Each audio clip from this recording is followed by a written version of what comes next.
2, 3. Assalamualaikum warahmatullahi wabarakatuh. Kita dari kelompok penanganan limbah cair akan menjelaskan gimana sih cara menangani limbah cair. Oke, let's go. Ada 2 pendekatan yang bisa dilakukan untuk menangani limbah cair. Ada non teknis, ada teknis. Kalau non teknis itu pemerintah memberikan aturan kepada badan pengelola limbah.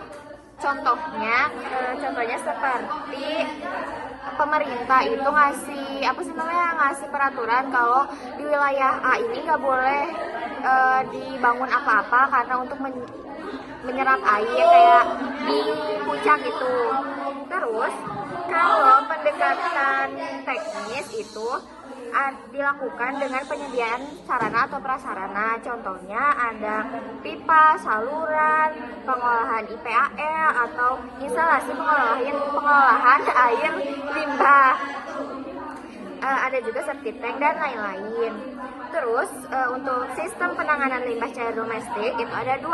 Ada limbah cair domestik yang berbahaya, ada juga yang tidak.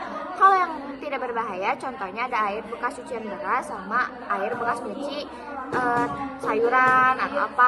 Nah, bekas limbah cair itu bisa dimanfaatkan untuk menyiram tanaman.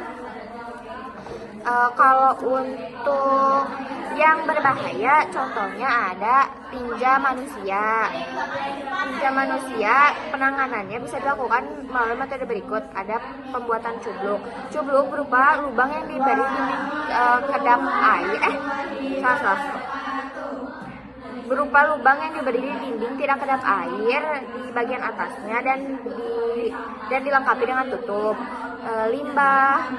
Limbah dari jamban tinja manusia itu langsung dialirkan ke dalam cubluk. Kalau misalnya cubluknya penuh, dialirkannya ke cubluk yang lainnya.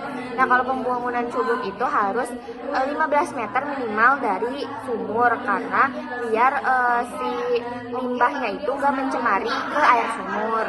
Terus ada juga septic tank konvensional berupa bak kedap air yang dilengkapi dengan pipa, ventilasi dan lubang kontrol.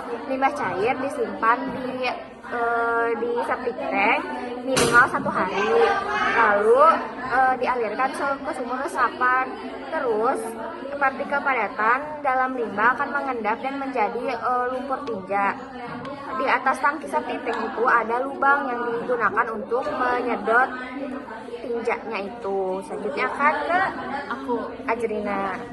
Selanjutnya ada yang namanya tangki septic biofilter atau upflow filter. Tangki septic biofilter ini merupakan bak pengendap atau ruangan yang berisi media filter seperti batu kerikil dan juga ada ruang resapan, contohnya pasir.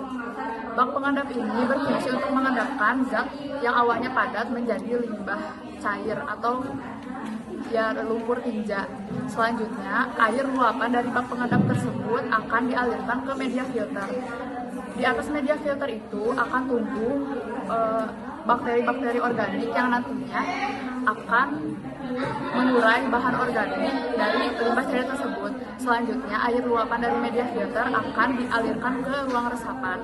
Lalu, selanjutnya ada instalasi pengolahan limbah cair domestik. Ini tuh biasanya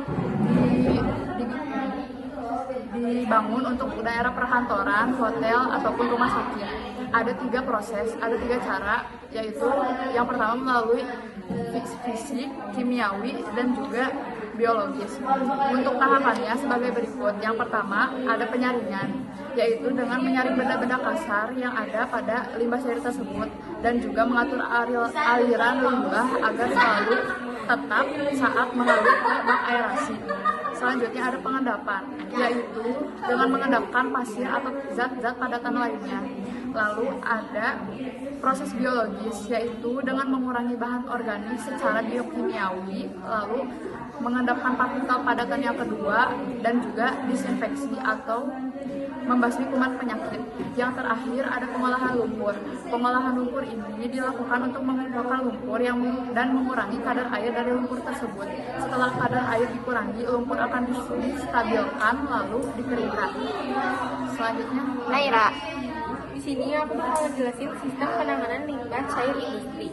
Jadi limbah cair industri itu ada dua penanganan. Ada dua penanganan, yaitu ada sistem setempat dan ada sistem terpusat. Kalau yang setempat itu buat industri yang mengolah limbahnya sendiri. Jadi dia mengeluarkan biaya yang lebih mahal dan limbah yang dihasilkan dapat dimanfaatkan kembali. Kalau yang sistem terpusat itu dari berbagai industri, dia diolah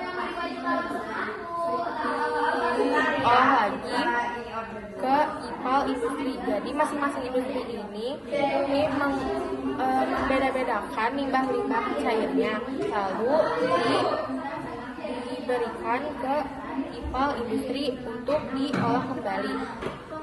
Baik. 1, 2, 3. Terima kasih. Wassalamualaikum warahmatullahi wabarakatuh.